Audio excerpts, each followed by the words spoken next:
Now I will teach you the division tricks. Okay, we're going to divide this one divided by 5. The divisor here is 5. As we can see, we have two-digit numbers, okay, ending in 0 digit. Okay, since the ones digit is 0, the shortcut or the trick is this one. You're going to eliminate this one, all the 0. Then we are going to multiply this by 2.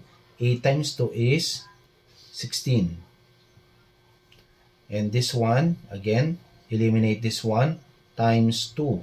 6 times 2 is 12. Okay, 70 divided by 5. Okay, eliminate 0 times 2. That is 7 times 2, 14. And this one, 40 divided by 5 times 2, that is 8.